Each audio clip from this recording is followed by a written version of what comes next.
අද ඔයාලට කියලා දෙන්න යන්නේ වෘත්ත ඡාප මගින් කේන්ද්‍රය මත ආපාදනය කරන කෝණ හා වෘත්තයේ ඉතිරි කොටස මත ආපාදනය කරන කෝණ අතර තියෙන සම්බන්ධය.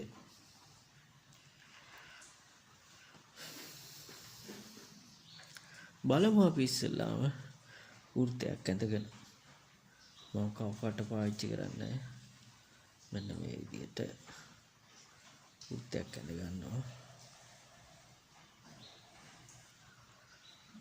මෙන්න මේ වෘත්තයේ කේන්ද්‍රය මෙතන කියලා ගත්තොත්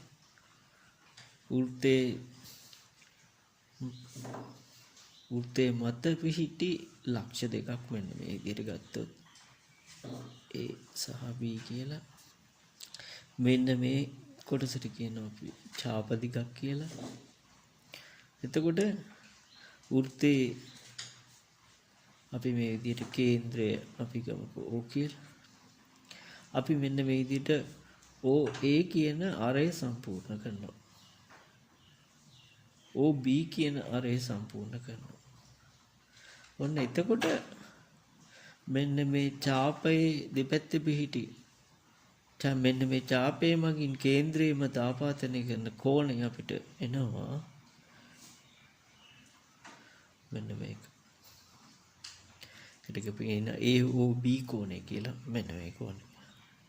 එතකොට ඔන්න ඔය වෘත්ත ඡාපයේ මගින්ම වෘත්තයේ ඉතිරි කොටස මත මෙන්න මේ පැත්තේ ඇති කරන්න පුළුවන් කෝණ.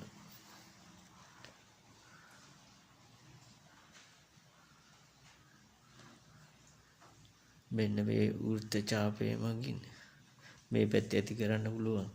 මෙතන කේන්ද්‍රයේ මත මෙන්න මේ විදිහට කෝණ මෙන්න මේ වෘත්ත ඡාපයේ මගින් මෙන්න මේ විදිහට කෝණයක් ආපාදනය කරන්න පුළුවන්. ඒ වගේම මෙන්න මේ ඡාප කොටස මගින් වෘත්තයේ ඉතිරි කොටස මත මෙන්න මේ විදිහට කෝණයක් ඇති කරන්න පුළුවන්. එතකොට ප්‍රමේය තමයි මොකද්ද? එතකොට මේක වෘත්ත මෙන්න මේ කෝණ දෙක හා සම්බන්ධ ප්‍රමේයක් තියෙනවා. වෘත්ත ඡාපයක් මගින් කේන්ද්‍රයේ මත ආපාදනය කරන කෝණය එම වෘත්ත ඡාපය මගින් වෘත්තයේ ඉතිරි කොටස මත ආපාදනය කරන කෝණයෙන් දෙගුණයයි කියන එක. එතකොට මේක අපි අංශක 60යි කියලා හිතුවොත් ප්‍රමේයට අනුව මේක අංශක 120යි.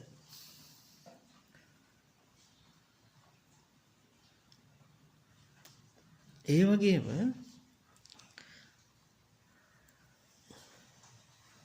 මේ විදිහට වෘත්තයක් අඳලා ගත්තොත් මේ වෘත්තයේ මෙතන කේන්ද්‍රය තියෙනවා. මෙතනින් ඡාප කොටසක් නැවතත් AB කියලා ගත්තොත් අපි ඉස්සෙල්ලා සැලකුවේ මෙන්න මේ සුළු ඡාප කොටස. අපි මීට ඉස්සෙල්ලා කරපු වීඩියෝ එකකදී කියලා දීලා තියෙනවා. මෙන්න මේකට කියනවා මේ ඡාපය මේ ලක්ෂ දෙකෙන් දෙපැත්තෙම ඡාප කොටස් දෙකක් හැදෙනවා. මේක සුළු ඡාපය මේක මහා ඡාපය.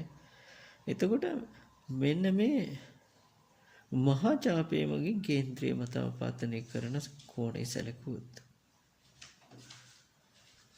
මෙන්න මේ කොටස මගින්. එතකොට ඒකත් ගන්න පුළුවන් මෙන්න මේ විදිහට කේන්ද්‍රයත් ඔව් කියලා දාගමු.